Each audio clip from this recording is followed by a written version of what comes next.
ለብዙ ዓመታት ፀጉራችን ሲበጣጠስ ሲደርቅና ያደገውን ያህል ተመልሶ ሲያጥር መፍትሄው ያለው ውድ የሳሎኖች ወይም ውድ የኬሚካል ምርቶች ውስጥ ይመስለናል። ምናልባትም እናንተ ዛሬ ላይ በዚሁ ጭንቀት ውስጥ አልፋችሁ ይሆናል። አዲስ ቅባት በገዛችሁ ቁጥር ይሄኛው ያሳድግልኝ ይሆናል የሚል ተስፋ ታደርጋላችሁ። ነገር ግን ከጥቂት ጊዜ በኋላ ተመሳሳይ ድርቀትና መሰባበር ሲያጋጥማችሁ ተስፋ ትቆርጣላችሁ። ይህ የብዙዎቻችን የዘወትር ታሪክ ነው። ነገር ግን ከብዙ ጥናትና ሙከራ በኋላ የደረስንበት አንድ ትልቅ እውነት አለ። የፀጉራችን ዋና ችግር የኬሚካል እርጥበት ሳይሆን የተፈጥሮ እርጥበት ማጣት ነው። ይበልጥ የሚያስገርመው ደግሞ የዚህ ሁሉ ዘላቂ መፍትሄ በየቀኑ በቤታችን ውስጥ የምናያቸው ነገር ግን አጠቃቀማቸውን በአግባቡ የማናውቃቸው ሁለት ቀላል ነገሮች ውስጥ መገኘቱ ነው። እነሱም ተልባና እሬት ናቸው። ዛሬ የፀጉራችን ጤንነት ሙሉ በሙሉ የሚቀይርና እርጥበትንና ጥንካሬን በሳምንት ውስጥ ይመልሳል የተባለውን ሳይንሳዊና ተፈጥሯዊ ውህድ ይዤላችሁ መጥቻለሁ። ከሁሉም በላይ ደግሞ በቪዲዮ መሃል ላይ አብዛኛው ሰው እሬትና ተልባን ሲያዘጋጅ የሚሰራውን ትልቅ ስህተት እና የፀጉር እርጥበትን በ3 እጥፍ የሚጨምረው ሚስጥራዊ አሰራር አብረን እናያለን። ይህንን እውቀት ጨብጣችሁ የፀጉራችሁን ጤንነት በዘላቂነት ለመቀየር ቪዲዮውን እስከ መጨረሻው ተከታተሉ። ለቻናላችን አዲስ ከሆናችሁ ደግሞ በየሳምንቱ አሁናዊ ሳይንሳዊና በተግባር የተረጋገጡ የውበትና የጤና ስልቶችን ለማግኘት አሁኑኑ ሰብስክራይብ የሚለውን ቁልፍ ተጫኑ። የደወል ምልክቷን በማብራት የቤተሰባችን አባል ይሁኑ። ቪዲዮውን ላይክ በማድረግም ይህንን ጠቃሚ መረጃ ለብዙዎች እንዲደርስ አግዙኝ። አሁን ወደ ዋናው ሳይንሳዊ መፍትሄ እንለፍ። የደረቀ የፀጉር ዘንግ ልክ እንደተጠማ የምድር አፈር ነው። ውሃ ብቻ ብታፈሱበት አፈሩ ለጊዜው እርጥብ ይመስላል፣ ነገር ግን ፀሐይ ሲመታው ወዲያውኑ ይደርቅና ይሰነጣጠቃል። የፀጉራችንም ሁኔታ እንደዚህ ሆነው የተልባ ጀልና እሬት አብረው ሲዋሃዱ ግን ልክ እንደ ተፈጥሯዊ የእርጥበት ቁልፍ በመሆን እርጥበቱን ከፀጉራችን ውስጥ እንዳይወጣ አድርገው ይቆልፉታል። እሬት በውስጡ ከ99% በላይ ውሃ ይዟል። ከዚህም በተጨማሪ ከ75 በላይ ንቁ የሆኑ ንጥረ ነገሮችን፣ ቪታሚኖችን በተለይም ቪታሚን ኤ፣ ሲ እና ኢ፣ ፕሮቲኖችንና ፈዋሽ ኢንዛይሞችን በውስጡ ያቀፈ ነው። እነዚህ ንጥረ ነገሮች በራስ ቆዳ ላይ የሚገኙ የሞቱ ሴሎችን ያስወግዳሉ፣ የራስ ቆዳ ማሳከክንና የፎረፎር መፈጠርን ይከላከላሉ። የእሬት ጀል የፈሳሽ መጠን ባህሪ ወይም ፒኤች ሌቭሉ ከሰው ልጅ የራስ ቆዳ ተፈጥሯዊ ባህሪ ጋር ሙሉ በሙሉ ይመሳሰላል። ይህም ማለት እሬት በራስ ቆዳችን ላይ ሲያርፍ ያለምንም መስተጓጎል ወዲያውኑ የሚቀበለው ተፈጥሯዊ መፍትሄ ነው። በሌላ በኩል ደግሞ ተልባ በውስጡ ከፍተኛ መጠን ያለው ጠቃሚ ቅባት ኦሜጋ 3 ፋቲ አሲድ እና አልሚ ንጥረ ነገሮችን ይዟል። ተልባን በውሃ አፍልተን ጀሉን ስንቀዳው የሚፈጠረው ወፍራም ፈሳሽ በፀጉራችን ላይ መከላከያ ሽፋን ይፈጥራል። ይህ ሽፋን ፀጉራችን በሚበጠርበት ወቅት በቀላሉ እንዳይሰባበርና እንዳይበጣጠስ ከፍተኛ ጥንካሬ ይሰጠዋል። እንግዲህ አስቡት፣ የእሬት ጀል ጥልቅ እርጥበትና ቪታሚኖችን ወደ ፀጉራችንና የራስ ቆዳችን ውስጥ ያስገባል።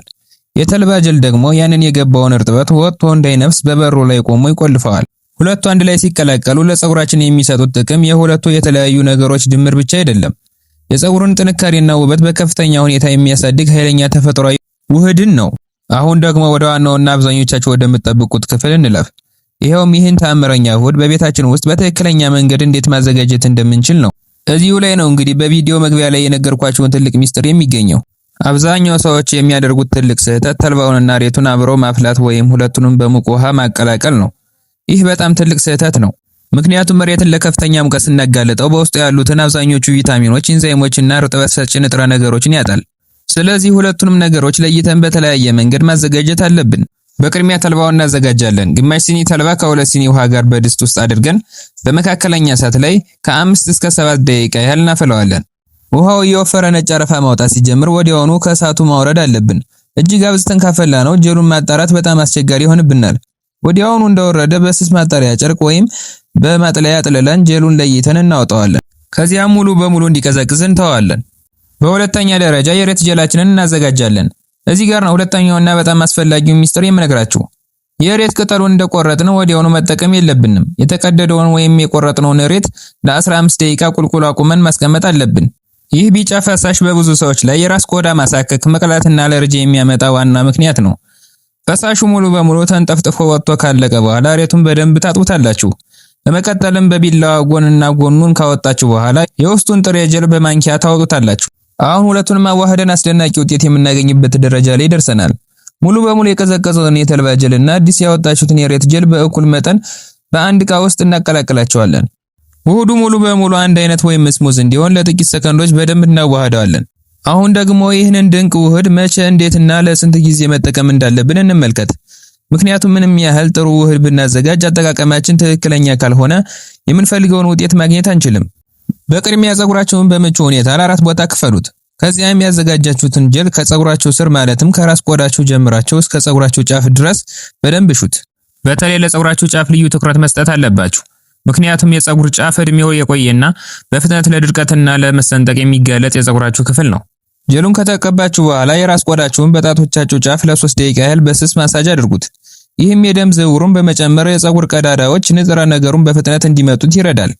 ውህዱን ተቀብታችሁ ከጨረሳችሁ በኋላ ፀጉራችሁን በላስቲክ ወይም በሻወር ካፕ በመሸፈን ከ30 እስከ 45 ደቂቃ ያህል አቆዩት። ከዚያም በሻምፖ እና ለብ ባለ ውሃ ታጠቡት። ይህን ውህድ በሳምንት 1 ወይም 2 ጊዜ በመጠቀም በአጭር ጊዜ ውስጥ እጅግ አስደናቂ የሆነ የፀጉር ለውጥ፣ ልስላሴና አዲስ ብሩህነት ማየት ትጀምራላችሁ።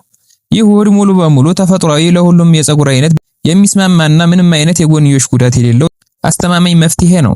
እንግዲህ የዛሬው መረጃችን ይህንን ይመስል ነበር። ይህንን የፀጉር እንክብካቤ ዘዴ ተግብራችሁ ያገኛችሁትን ለውጥ ታች ኮሜንት መስጫ ላይ አካፍሉኝ። ቪዲዮውን ከተመቻችሁና ጠቃሚ ሆኖ ካገኛችሁት ላይክ ማድረጋችሁን አትርሱ። ለወዳጅ ዘመዶቻችሁ ያጋሩ። በሚቀጥለው ቪዲዮ በሌላ ጠቃሚ መረጃ እስከምንገናኝ ድረስ ደህና ቆዩ። ባይ